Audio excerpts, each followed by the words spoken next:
Fala, Blaugranas!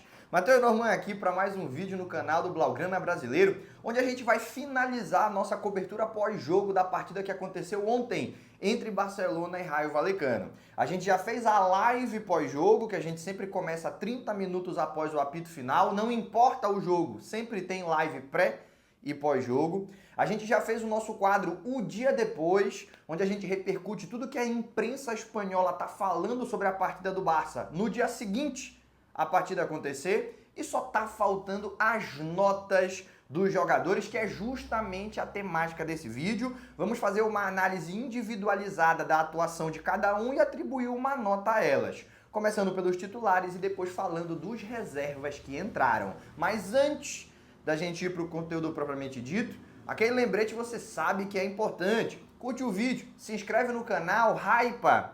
Fazendo tudo isso, você está me ajudando a continuar crescendo e a levar um conteúdo cada vez melhor para blaugranas espalhados pelo mundo inteiro, rumo aos 10 mil inscritos. Já curtiu, se inscreveu, hypou? Então vamos lá. Você me deu o seu engajamento, deixa eu te devolver entretenimento.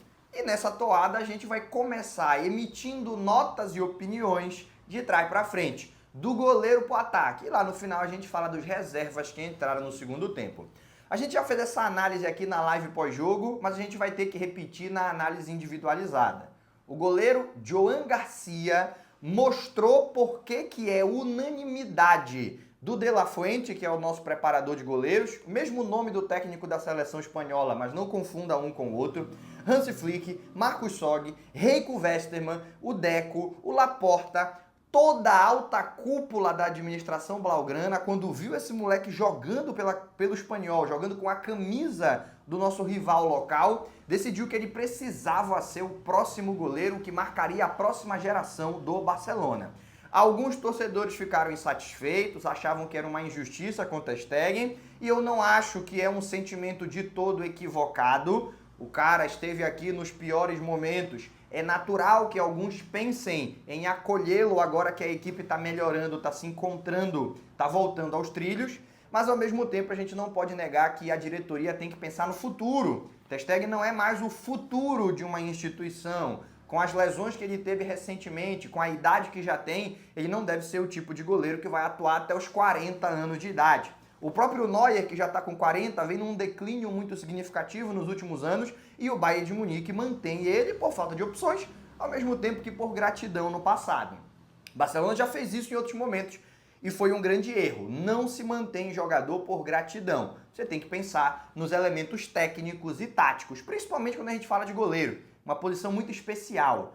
Você tem ali um volante que já não tem mais o mesmo nível físico de outrora, você bota ele para jogar 10, 15 minutos, passa umas 3 ou 4 partidas sem entrar, atua em jogos resolvidos, mas goleiro não. Goleiro ou é ou não é, irmão. E o Joan Garcia é. O Joan Garcia é o presente, o Joan Garcia é o futuro. O Joan Garcia, na minha opinião, muito antes da partida de ontem, já tinha demonstrado que viria para ser, já nessa temporada, reconhecido um dos grandes goleiros da atualidade, e daqui a uns 2 ou 3 anos ele vai ser visto como o melhor goleiro do mundo. A mídia espanhola já fala dele como o goleiro da seleção para o próximo ciclo. Fora da Espanha, a galera está muito impressionada com o jogo que ele fez ontem contra o Raio Vallecano, e eu já vinha alertando vocês. O que ele fez ontem, ele já vinha fazendo na temporada passada, rodada após rodada, para salvar o espanhol de uma queda. Se ele não sentisse o peso dessa camisa aqui, que é gigante, se ele não sentisse o peso da camisa do Barça, se ele conseguisse repetir o nível de desempenho e de concentração com a camisa blaugrana, ele faria com que o torcedor ficasse satisfeito, ele daria alegrias a essa torcida. Ontem não deu alegrias, porque empatamos, mas deu um ponto. Para mim, Joan Garcia, nota 10. Esse preâmbulo, essa justificativa para a nota, ela vem ao mesmo tempo pelo que ele demonstrou todas as vezes que foi testado. A única bola que ele não defendeu é porque realmente era indefensável. É um foguete de dentro da pequena área, com o atacante pegando de primeira, que bate no travessão e quica dentro do gol. Ele não tinha o que fazer. Se alguém acha que algum goleiro poderia ter defendido aquela bola, tá se iludindo. Não tinha como. Aquele lance ali vai ser gol 100% das vezes. A única coisa que você pode fazer é torcer pra ela quicar em cima da linha e sair. A feita que ela bate no travessão, com a violência que ela vem não tem mais o que ser feito. Então, tudo que ele poderia fazer, ele fez, mas eu principalmente justifico a nota 10 dele pelo fato de ter sido o melhor jogador em campo. Tanto do lado do Rayo Vallecano quanto do lado do Barcelona, ninguém chamou mais atenção do que o Joan Garcia. E quando você está dividindo o campo com Pedri, com Lamine Yamal, com Rafinha, com Frenkie de Jong, isso fala muito sobre o nível que você apresentou. Ser o melhor em campo, estando dividido o campo com essa galera, com a nata do auge técnico do futebol atual, a gente enxerga no Barcelona muitos jogadores que são excelentes, como o Yamal, Rafinha, enfim, a gente já comentou. O Joan Garcia ter chamado a atenção é muito reconfortante para o torcedor do Barcelona, que na temporada passada, seja com o Iñaki Peña, seja com o Chesney, sendo justo com o Ter Stegen, a maior parte da temporada ele esteve lesionado, a gente não pode usar como referência, mas tanto com o Iñaki Peña quanto com o Chesney, a gente, no jogo de ontem, provavelmente teria saído com 0 pontos. Temos um, graças ao Joan. Nota 10 para ele. Tomara que ele não precise ser tão chamativo assim em jogos futuros, mas que ele mantenha esse nível de confiança e esse nível de atuações, porque se for o caso, o Barcelona vai estar muito mais perto de conquistar títulos.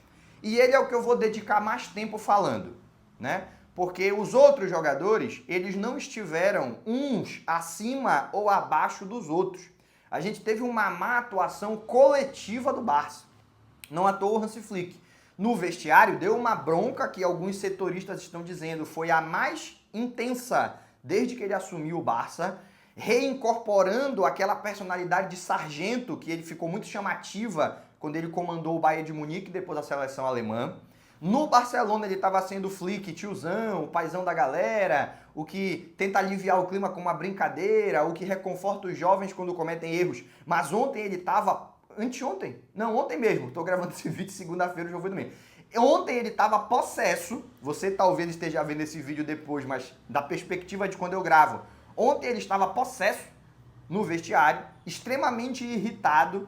Algumas pessoas estão brincando. Chegou falando em alemão. Ninguém entendeu nada, mas ficou com medo. Não é o caso. Ele falou o inglês que ele sempre fala, contando com a tradução de algumas lideranças do elenco para que os outros pudessem entender. Ele já arranha no espanhol, mas expressar emoções é um pouco mais difícil. E é justo. Já falei na live pós-jogo e falei no vídeo de mais cedo. Eu estou tranquilo com o futuro do Barcelona para essa temporada, não porque eu estou satisfeito com o que o time fez até agora, mas porque eu sei que quem está lá dentro e vai trabalhar esses jogadores no dia a dia vai conseguir tirar esse sentimento de que a qualquer momento eles podem vencer a partida. O Hansi Flick vai fazer os jogadores entenderem que eles precisam se entregar 100% em todos os jogos, caso contrário eles não vão conquistar os títulos. Quem almeja a tríplice coroa contra o Rayo Vallecano ou contra o PSG tem que entrar com o mesmo nível de concentração. Se não, num jogo como ontem, tu acaba eliminado de uma Copa do Rei, tu deixa pontos importantes pelo caminho numa briga pelo Campeonato Espanhol, tu pode ser eliminado de uma Liga dos Campeões, que é competição mata-mata. Quer ganhar os grandes títulos? Tem que estar concentrado sempre. O Flick sabe, esses jogadores parecem ter esquecido, vamos ser justos, eles estavam sim nesses últimos jogos com a sensação de que poderiam ganhar quando quisessem. Contra o Levante deu certo, eles realmente quando quiseram foram lá e ganharam. Contra o Mallorca também deu certo, abriram 2-0, com 2 a mais ficaram tocando bola, mas em algum momento ia se pagar o preço, e que bom que se pagou o preço em um empate fora de casa contra o Rayo Vallecano, onde os gigantes costumam tropeçar. Nos últimos anos, Real Madrid, Barcelona, Atlético de Madrid, todo mundo tropeça quando visita o Rayo. Que bom que foi nesse contexto, mas o Hansi Flick tem que chamar a atenção. E a minha tranquilidade de que esse time não vai cair no erro de achar que tá tudo ganho antes de ganhar, não é porque eu não acho que eles estão demonstrando excesso de confiança. Eu acho que eles demonstraram sim. Mas tem 2 fatores. Primeiro, está muito no começo da temporada. Às vezes, a gente exige um nível de intensidade que é típico de outubro, quando na realidade essa galera ainda está em agosto. Eles ainda vão encontrar o seu melhor nível físico e o seu melhor nível técnico. Esse é um ponto. Mas o quesito personalidade, sim, incomodou um pouco, incomodou o próprio treinador, e eu fico tranquilo que isso vai ser resolvido, porque ele já, na raiz, se propôs a ir lá cortar o problema. Beleza? Dito isso, vamos para as notas da galera, da linha. Na lateral direita jogou o Koundé, Na zaga, Eric Christensen, na lateral esquerda, Baldé. Eu vou dar a nota 6 para Koundé, Eric e Baldé e a nota 6,5 para o Christensen, porque ele foi um pouco acima dos companheiros de defesa, mas ninguém foi verdadeiramente bem. O Christensen apareceu em alguns lances, ele corrigiu alguns erros do meio-campo, principalmente, que estava chegando muito atrasado nas pressões. Ele não teve uma atuação tenebrosa, mas coletivamente essa defesa não funcionou. A gente não pode dizer, nota 8, nota 7,5, porque o Christensen não jogou para isso. Mas por ele ter ficado um pouquinho acima dos companheiros de defesa, ele merece uma nota um pouco melhor, mas não necessariamente uma nota boa. Ninguém foi bem ontem. Ninguém. Dos jogadores de linha, ninguém foi bem. Mas teve alguns que foram um pouquinho melhor que os companheiros, eles vão ter uma nota um pouquinho melhor, mas também não vão ter notas altíssimas, que a gente vinha concedendo nos jogos anteriores, porque ainda que com algumas adversidades a serem superadas, a equipe estava conseguindo os resultados. Então, vamos fazer uma análise, né? A nota já foi emitida, mas vamos fazer uma análise. O Koundé, eu achei muito desatento, principalmente no aspecto defensivo, e em alguns momentos até apático. Eu gostaria de ver o Koundé, quando errar, ficar incomodado. Às vezes ele errava e seguia com naturalidade. Errei, faz parte. Não, errei e não faz parte. Eu, analisando o pós-jogo, eu posso olhar o erro e falar, esse erro do Koundé faz parte. Mas o jogador tem que estar puto. O jogador tem que estar irritado. O jogador, quando erra, ele tem que se cobrar não errar de novo. Ele não pode errar e continuar a partida como se nada tivesse acontecido. E eu senti em alguns momentos uma postura do Koundé de que eu errei, o erro faz parte do jogo, vou seguir tentando. Não é para morrer, não é para afetar o mental, não é para errar e ficar com medo de errar de novo. Mas é se incomodar, é querer acertar sempre, é buscar a perfeição sabendo que ela é impossível. Depois do jogo, eu vou analisar, você, todos os comentaristas que tenham um mínimo de responsabilidade, a gente vai olhar determinados lances e falar, caramba, aqui tem um erro, mas faz parte do jogo, não dá para acertar tudo, nem todo cruzamento vai virar assistência, nem todo o desarme vai ser de sucesso. A gente vai fazer essa análise, mas o jogador ele tem que estar um pouco mais incomodado quando ele é batido. E eu senti o Koundé um pouco aceitando, apático, sabe? Não gostei muito da postura. E lá do outro lado, o Baldé do mesmo jeito. Ambos não conseguiram ser eficientes nos apoios, e ao mesmo tempo atrás, quando eram batidos, estavam um pouco com um sentimento de aceitação do contexto.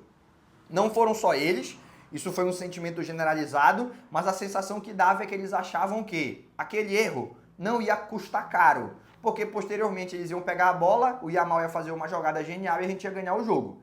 Nem sempre isso vai ser possível. Tem que se cobrar um pouco mais nesse aspecto. O Eric Garcia, eu acredito que ele teve muita dificuldade na saída de bola, mas teve uma matéria, né, que saiu no Mundo Deportivo que até mudou a minha visão um pouco sobre o desempenho do Eric. Eu critiquei o Eric de maneira especial durante o jogo, nas lives que a gente faz durante a partida. Essa é exclusiva para os assinantes. Se você quiser virar assinante do Clube do Blaugrana, onde a gente comenta os jogos em tempo real, e ao mesmo tempo a gente faz ali, a gente torce, mostra as nossas reações, é bem bacana. E você também tem espaço para mandar as suas opiniões, abrir o microfone e falar, mandar escrito, enfim. Você tem que assinar o Clube do Blaugrana, você se manifesta aí que eu te mando um link para você assinar, beleza? Te oriento no caminho para assinatura. Dito isso, durante a live que a gente faz, durante a partida, eu fiz algumas críticas aos erros de passe do Eric, na live pós-jogo também. Mas depois eu vi uma matéria do Mundo Deportivo que fez eu mudar um pouco de ideia. Não a dizer que ele jogou bem, mas a entender um pouco de por que ele estava jogando mal. Os companheiros estavam, em muitos momentos, se eximindo de buscar o jogo, especialmente no segundo tempo. Virou uma trocação, um jogo de muita velocidade, e em muitos momentos o Eric levantava a cabeça e ele não tinha o passe curto à disposição. Alguém colava no Pedri, colava no Koundé, a pressão chegava nele, ele tinha que tentar a bola longa. Pareceu um problema muito coletivo, aonde o Eric Garcia, em alguns momentos, conduzia a bola até o campo ofensivo, você deve lembrar, você deve ter essa memória, e tentava um passe mais definitivo, principalmente para o Ferran e para o Rafinha, E às vezes a pressão chegava, o time não conseguia fugir e ele dava o passe forçado lá na frente. Essa matéria do Mundo Deportivo me fez refletir, e apesar de não estar escrito lá, foi a conclusão que eu cheguei, que se for para errar, é melhor ele errar essa bola quebrada do que ele errar o passe curto, como a gente tem visto acontecer, principalmente com o Manchester City. De insistir em sair jogando, o Arsenal também está tendo esse problema, insistir em sair jogando quando a opção não está lá, e acabar entregando uma oportunidade clara de gol para o adversário, errando um passe na própria intermediária. Então eu não acho que a performance dele foi positiva, mas essa matéria me mostrando que a maioria dos passes que ele errou foram passes em que ele estava pressionado e sem opções, me fez refletir que talvez eu tenha pegado um pouco pesado. Ele não foi abaixo da média da defesa, ele ficou na média do desempenho do resto da equipe e, apesar dele não ter encontrado soluções, muitos dos erros que ele acabou cometendo foram por conta de uma falha coletiva mesmo. A saída de bola do time estava ruim. Ninguém estava fazendo a saída com qualidade. Nem Pedro e De Jong, que daqui a pouco a gente vai comentar melhor. No caso do Christensen, eu acredito que defensivamente ele conseguiu ter algumas pressões com a bola nas costas da defesa e algumas vitórias em lances individuais acima dos companheiros. O Eric, o Koundé e o Baldé, eles ganharam menos duelos defensivos que o Christensen, por isso eu dou uma nota um pouco melhor para ele, mas também errou muita tentativa de saída de bola, também não foi precioso nas suas decisões no aspecto defensivo. A defesa inteira não funcionou, ele fez parte disso, mas eu acho que ele foi um pouco melhor que o resto, por isso 6,5. No caso do nosso meio-campo, eu acredito que essa foi a pior partida que eu vi do Pedri. Não que ele tenha sido tenebroso, mas é porque a gente está acostumado a ele jogar sempre 8, 8,5, 8, 8,5. Até quando o time perde, a gente fala, pô, só o Pedri que ainda deu um gás. E no jogo de ontem nem isso, né? O Pedri não deu um gás. Ele se apresentou, ele tentou, ele buscou, mas ele estava muito pouco acertado no passe final. Ele não estava conseguindo fazer a saída de bola com qualidade. Poucos foram os lances, e todos no primeiro tempo, em que ele e o De Jong saíram se combinando e tocando a bola. E quando isso aconteceu, o time criou oportunidades. O primeiro tempo do Barcelona foi melhor que do Rayo Vallecano. O Rayo Vallecano teve uma chance clara no primeiro tempo. John Garcia defende, quando o jogo ainda estava 0-0. E o Barcelona criou umas 4 ou 5 oportunidades. Infelizmente, só uma foi aproveitada. Ainda foi o pênalti polemicamente marcado. Tem imagens que mostram, numa visão lateral, eu não daria o pênalti. Mas tem uma imagem de trás do gol que mostra que eu fico, cara, eu acho que eu entendo por que o árbitro marcou. Talvez, se o VAR tivesse, o pênalti não tivesse permanecido marcado, mas como tinha aquele problema no VAR, né? Não sei se você está acompanhando a gente aí, mas o VAR não estava à disposição durante o primeiro tempo, ele não estava funcionando, problemas técnicos do VAR fizeram com que ele só estivesse funcionando no segundo tempo. Então ali naquele primeiro tempo, o que se marcasse no campo estava valendo. O pênalti foi marcado e foi convertido pelo Yamal. Então, no primeiro tempo ainda teve essas combinações, mas no segundo tempo parece que sumiram, né? Não sei se cansaram, não sei se sentiram o peso do gramado, não sei se o Rayo Vallecano quis mais do que o Barcelona. Eu só sei que, ao invés da gente ter um time que pressionava o adversário, criando oportunidades e fazendo o goleiro ser o melhor em campo do adversário, o que a gente teve foi uma equipe previsível, pouco criativa, e o nosso goleiro é que foi o melhor em campo. Então eu posso dar a nota 6,5 para o Pedri e 7 para o De Jong. Para mim o De Jong foi o melhor jogador de linha daquele jogo. Porque ele foi tão ineficiente quanto o Pedri com a bola no pé, mas ele conseguiu mais eficiência defensiva. Nos embates no meio-campo, o De Jong estava chegando a tempo de fazer a pressão correta mais vezes do que o Pedri. Para mim foi o nosso melhor jogador de linha ontem, o De Jong. Gostei da atitude dele e ele não estava acertando com a bola no pé, mas, enfim, tanto ele quanto o Pedri tentaram. Mas nenhum dos dois foi acertado ofensivamente e defensivamente o De Jong um pouco mais do que o Pedri. Por isso, para mim, 6,5 para o Pedri, 7 para o De Jong. E quando esses dois aqui não tiram nota 8, tu já sabe que o jogo não vai fluir, né? Porque eles são o coração da equipe, é Pedri e De Jong. A gente sempre fala que tem dois intocáveis no Barça, Yamal e Pedri. Mas eu, sinceramente, quanto mais vejo o quanto esse time depende do De Jong bem para poder funcionar, eu já acredito que tem 3. Yamal, Pedri e De Jong. Eu acho que o De Jong se tornou um intocável nesse sistema do Hansi Flick e só vai descansar ou quando estiver extremamente desgastado, ou quando estiver lesionado, ou quando o jogo estiver resolvido, né? Caso descansou contra o Levante, porque a esposa dele, para quem não sabe, teve um parto bem complicado. Ele passou a semana inteira preocupado com a saúde da esposa, da filha que ia nascer, e só quando a filha nasceu e já estava fora de perigo, porque mesmo depois do parto ainda teve alguns problemas, é que ele voltou a treinar. Então o Hansi Flick falou, olha, pô, fica com a tua família, cara. Futebol é menos importante que a tua filha. E é verdade. A gente gosta pra caramba de futebol, mas o futebol é menos importante que a nossa família. Eu com a minha esposa, que pulamos uma fogueira pesada aí, né? Quem me acompanha há mais tempo sabe. Foram 4 meses de internação da minha esposa. Eu não queria saber de futebol, eu queria saber de Barcelona. Eu queria saber da minha esposa, pô. Parei de produzir conteúdo, enfim. Mas voltamos, ela tá bem, tá tudo certo. Então, eu não vou condenar o De Jong. Vou ter cuidado da filha dele. E se alguém condenar, pelo amor de Deus, amadureça. Você não pode achar que o futebol, independentemente do clube, é maior do que a saúde da sua família. E ele tá se tornando um intocável, né? Sem ele, e quando ele não consegue fazer essa fuga de pressão, a gente sofre muito. Sofreu ontem, pra mim, De Jong nota 7, Pedri nota 6. O Dani Olmo, eu vou dar a nota 5,5. Foi um dos piores jogos que eu vi do Dani Olmo com a camisa do Barcelona. Mas olha, eu já tô vendo algumas pessoas se apropriando desse desempenho ruim para dizer que não era para ter contratado, que o Deco é burro, que o Dani Olmo é ruim. Teve um cara que comentou aí que o Dani Olmo, se fosse para jogar pelada na firma, imagino, na empresa que ele trabalha, na pelada da firma, o Dani Olmo é reserva. Peraí. Vamos com calma, o Dani Olmo joga pra caramba. Jogou mal ontem, mas ontem também jogaram mal todos os outros. Até o Pedri, porra, que era o mais regular, sempre nota 7,5 ou acima. Ontem não foi tão bem, então foi um jogo bem ruim do Dani Olmo, mas calma. Foi um jogo bem ruim. Vamos ver o que ele faz com a seleção espanhola e posteriormente com o Barcelona, né? Essa data FIFA vai ser a primeira data FIFA que a gente vai poder ver o Pedri jogando na seleção na mesma posição que ele joga no Barça. Porque na seleção espanhola, geralmente, ele compete com o Dani Olmo. Na seleção espanhola, ele joga mais adiantado. No Barcelona, ele vive a sua melhor versão, isso é uma ideia do Hansi Flick muito bem encontrada, jogando mais recuado. Como o Fabián Ruiz está lesionado e foi dispensado, a tendência é que jogue o Pedri e ou o Zubimendi ou o Rodri. O Rodri é o titular, mas como está voltando de lesão, uma lesão muito longa, que ele voltou da lesão do joelho, teve uma lesão muscular por conta do joelho, faz parte.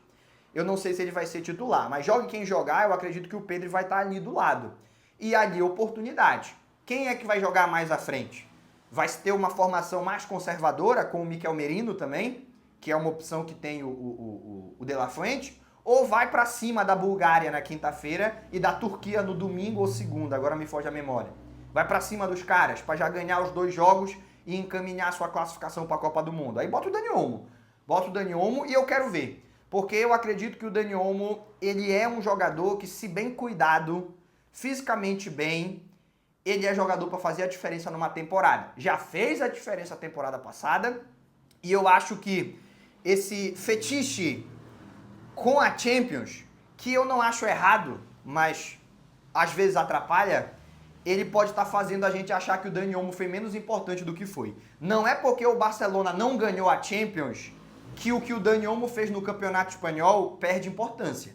Muitas vitórias foram vitórias conseguidas com pênalti que o Dani Olmo cavou, com gol que o Dani Olmo fez, com assistência que o Dani Olmo encontrou.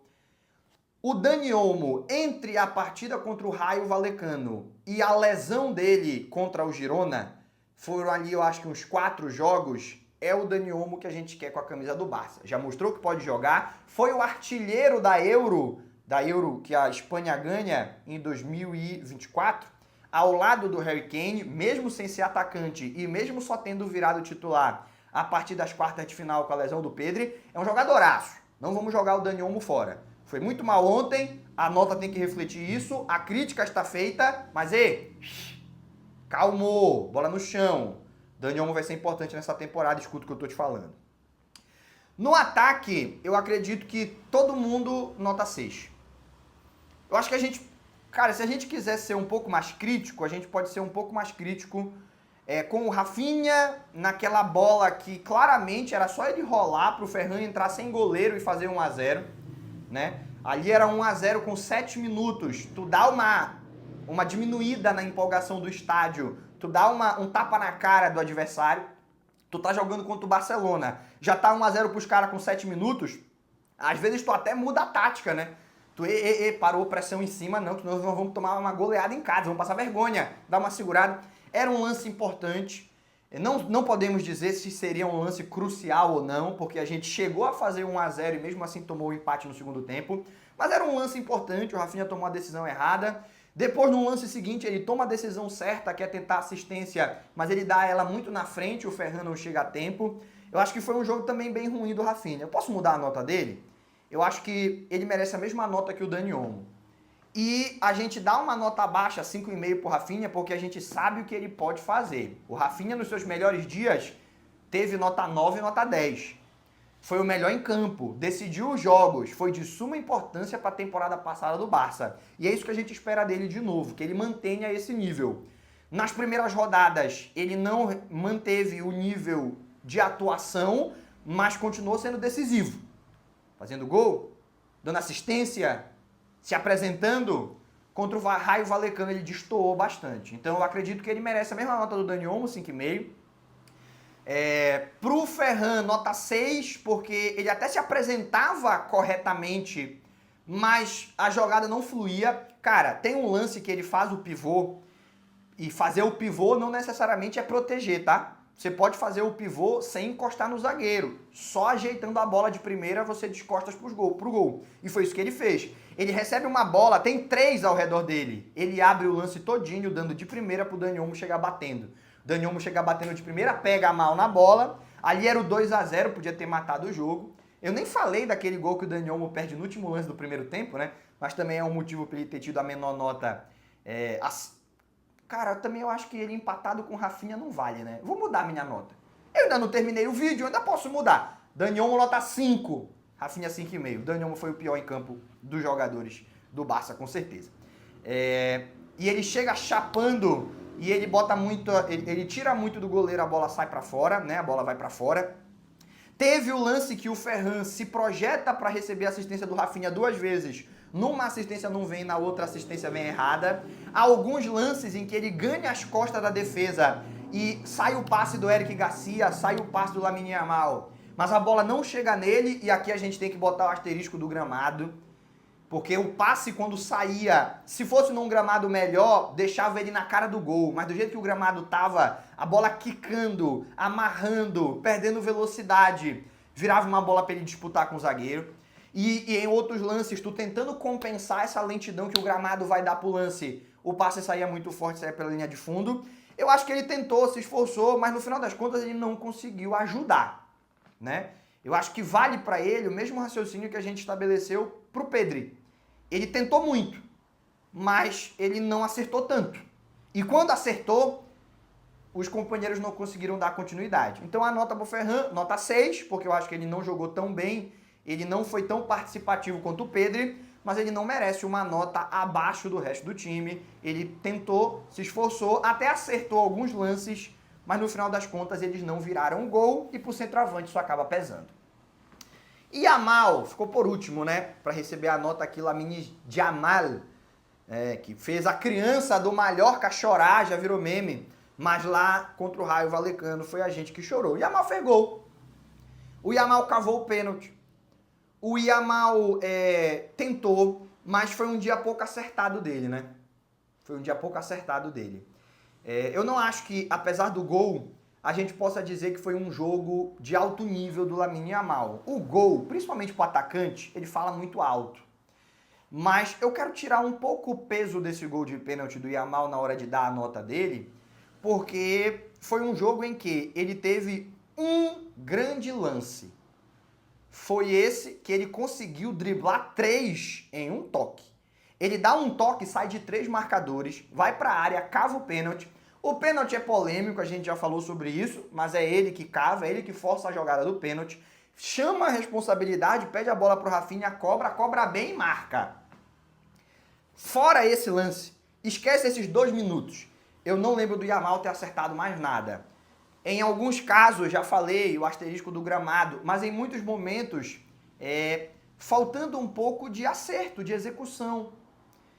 Eu não acho, como algumas pessoas estão falando, que o Yamal, ele tá se achando muito, que o Yamal tá muito fominha, que o Yamal não é mais o jogador da temporada passada, que o Yamal nos iludiu. Eu acho que todas essas definições, todas essas análises definitivas, elas acabam sendo muito condicionadas pelo resultado. A gente poderia ter tido 1-0 gol do Yamal e o discurso ia ser diferente. Como a gente tomou o empate, nada do que ele fez prestou. Eu não concordo com isso. Mas a realidade é que no jogo de ontem ele acertou pouco. Eu acho que ele tem que tentar. Eu ouvi algumas pessoas falando, o Yamal tem que entender que ele não pode driblar.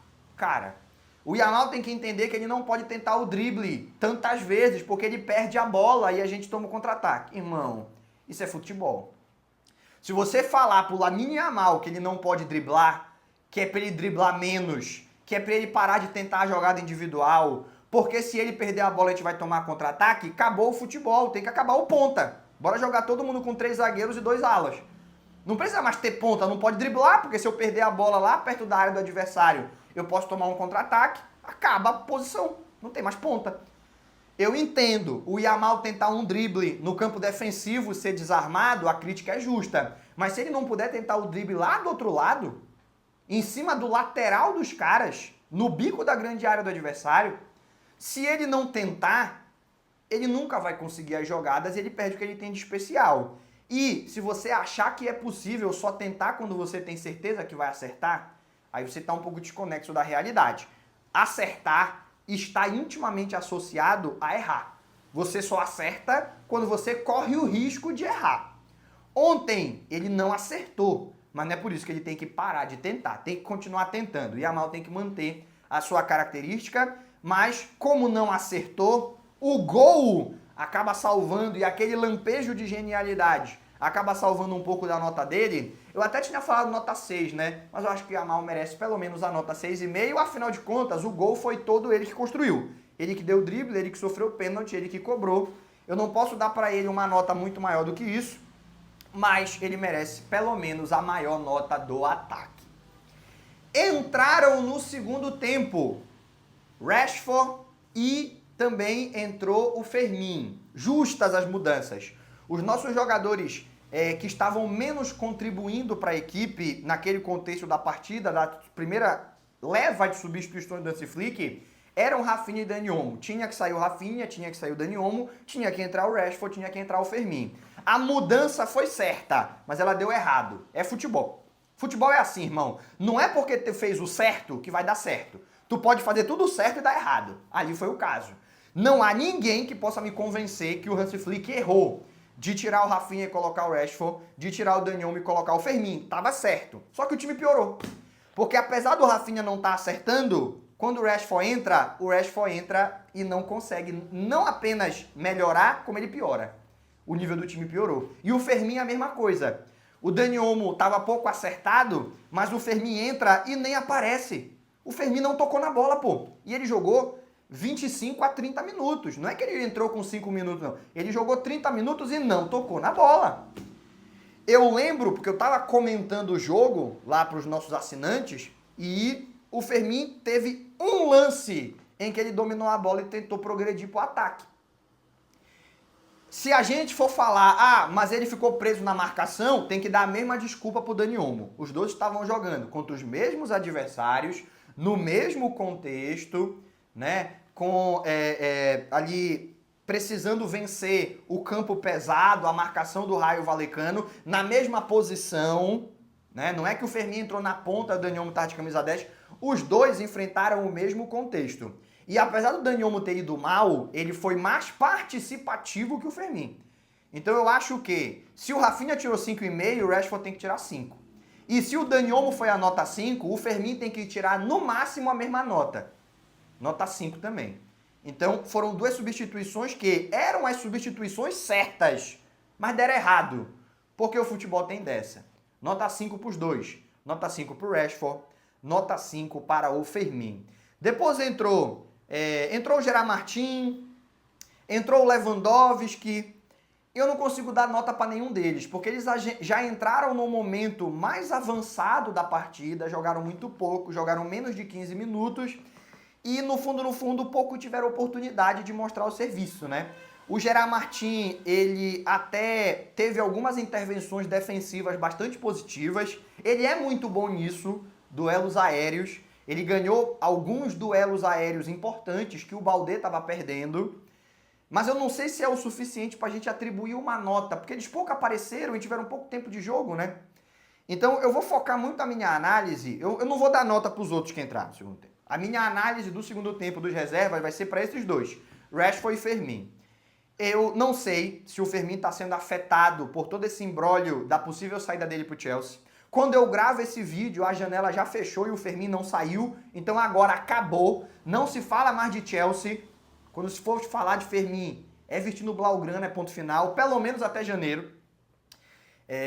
Não sei, mas a realidade é que o que ele demonstrou na pré-temporada, ele não demonstrou ainda com a temporada rolando. Em nenhuma das 3 partidas, e o Fermin foi titular em 2 delas, e foi reserva na terceira, ele conseguiu se destacar positivamente. Participou pouco da partida, no quesito participatividade, o Dani Olmo está um degrau acima dele nessas 3 rodadas iniciais. Não participou muito e quando participou não conseguiu acertar. Então eu não estou gostando do Fermin nesse mês. É para jogar ele fora? Não. Falo dele o que falei do Dani Olmo. E de qualquer outro jogador do Barcelona que não tenha tido um bom começo. Perdão, solucei. Que não tenha tido um bom começo. Nós estamos em agosto. Quer dizer, eu gravo esse vídeo em setembro, mas o jogo foi em agosto. O jogo foi dia 31 de agosto. Cara, tu não pode achar que o teu time vai estar no auge em agosto.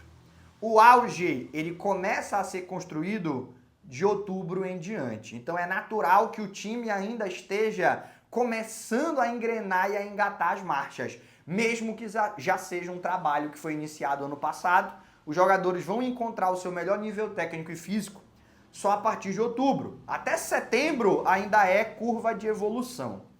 Então não jogo fora ninguém, mas baseado no que a gente já viu, nenhum dos dois foi bem, nem Dani Olmo, nem Fermin, e eu acho que o Fermin pode estar sendo afetado por essas situações aí das ofertas que vieram da Premier League, mas qualquer que seja o motivo, não jogou bem. Tomara que ele consiga esparecer a cabeça e voltar melhor da data FIFA, foi convocado pela seleção espanhola.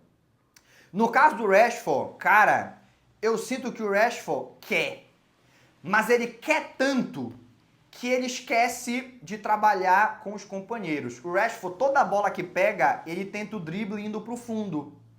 E ele tem muita explosão, ele tem velocidade. Na partida que ele foi titular contra o Levante, ele teve ali 15 minutos muito positivos. Nessa partida que ele entrou agora contra o Raio Vallecano, nem tanto. Ele não conseguiu entrar tão bem nesses 30, 35 minutos aí que ele teve. Ele ganhava na velocidade, mas quando levantava a cabeça não sabia o que fazer. O máximo que conseguia era cavar um escanteio. E o Barcelona muito mal nas cobranças de escanteio, né? Não demos um cabeceio no gol. Era sempre o Eric que chegava e ele não conseguia cabecear para o gol. E não que fossem cabeceios fáceis, mas assim, se tu tem 5 escanteios, tu tem que conseguir fazer o goleiro defender ou pelo menos meter o gol.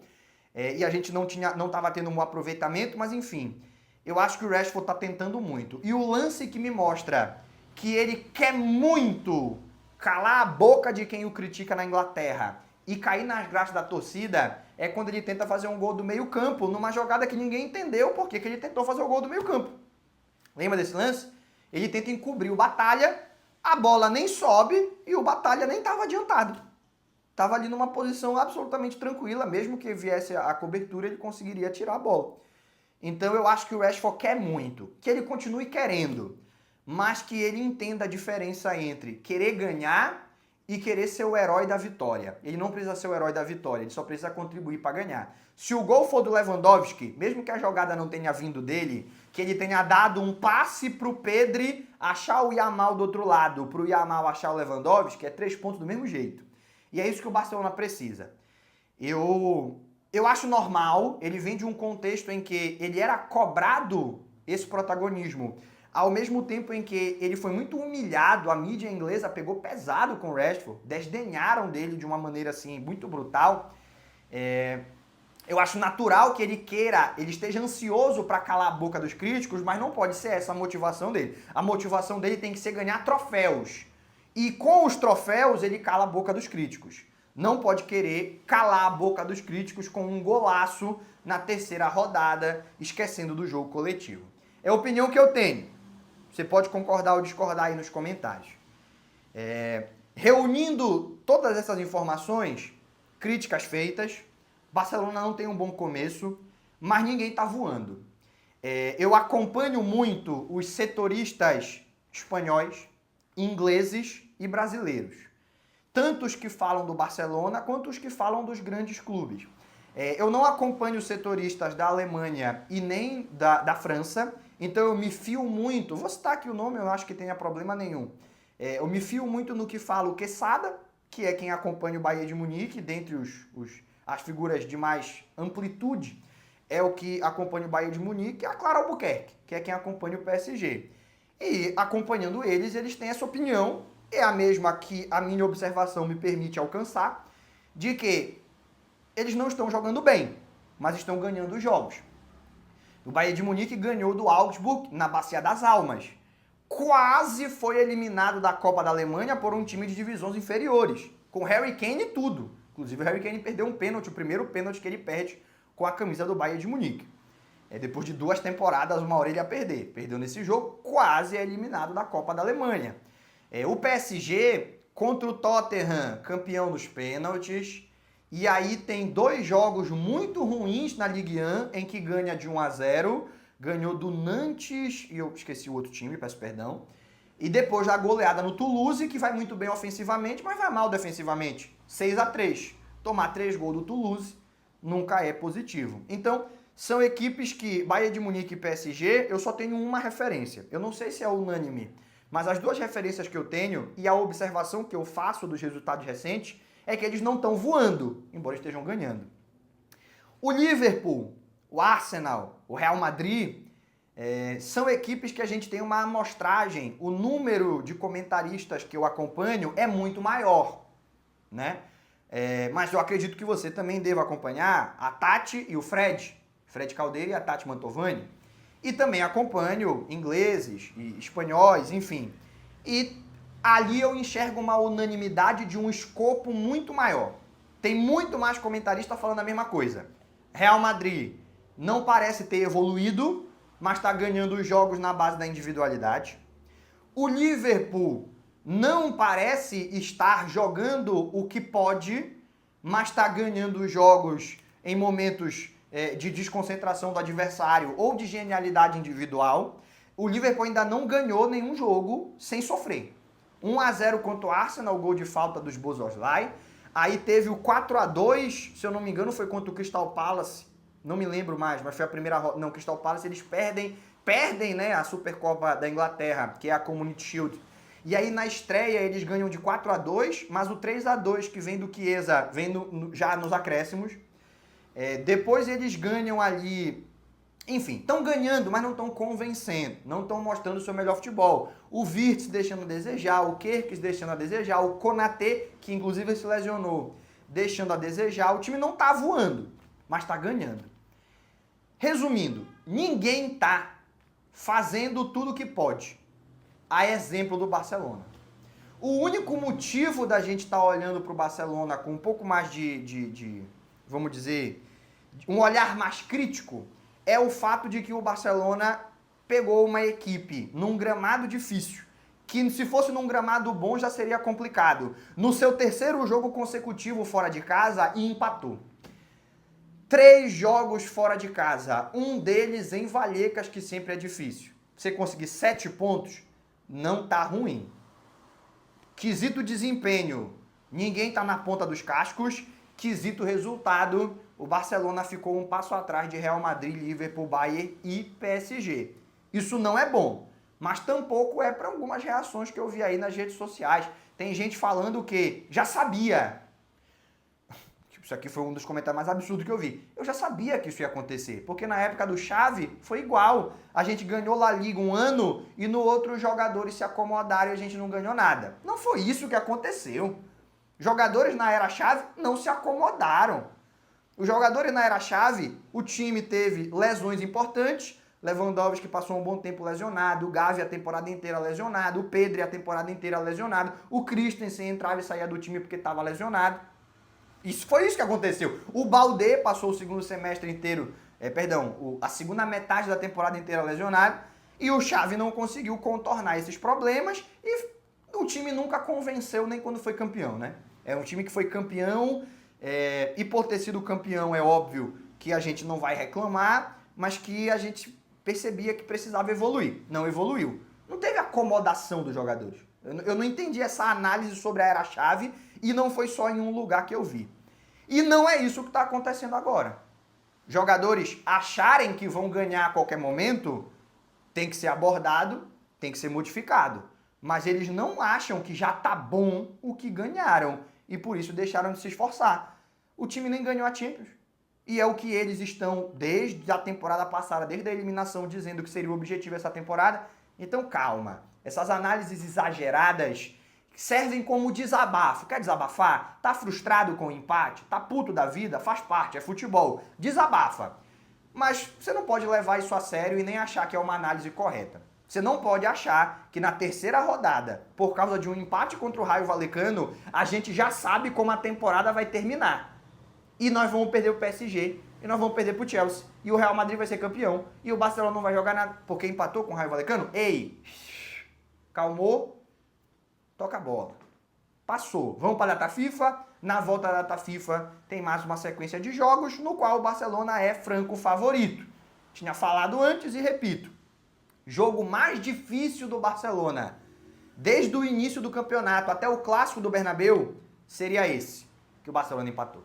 Raio Vallecano fora de casa, o jogo mais difícil. Porque vai pegar o Getafe, mas é em casa. Vai pegar a Real Sociedad, mas é uma Real Sociedad muito diferente da dos últimos anos, e é em casa. Vai jogar fora de casa contra o Oviedo e o Sevilha, mas não é o Sevilha de Liga Europa, é o Sevilha dessas últimas temporadas que briga para não cair. É o Oviedo recém-ascendido que só tem um gol na temporada até agora. São jogos que o Barcelona é franco favorito. É ganhar os jogos em que é ultra favorito e chegar na 10ª rodada com 8 vitórias e um empate. Tá ruim? Pra mim não tá. Mas eu sei que quando o tropeço vem, o torcedor fica chateado e ele quer desabafar. Só que calma, sem análise, sem diagnósticos definitivos. Eu acredito que com o trabalho do Hansi Flick essa equipe vai melhorar. E você? Quer concordar ou discordar de alguma coisa que escutou nesse vídeo? De alguma nota que escutou nesse vídeo? Então deixa aí nos comentários. O conteúdo que eu tinha para compartilhar contigo tá acabando, mas antes, deixa eu fazer o lembrete. Tu ficou comigo até o final e porque tu gostou. Vê se tu não esqueceu de curtir, de se inscrever, de hypar. Cara, fazendo tudo isso de graça, tu tá me ajudando a continuar crescendo e a trazer um conteúdo cada vez melhor pra você e pra blaugranas espalhados pelo mundo inteiro. Por hoje, a gente encerra. Aquele abraço e até o próximo vídeo.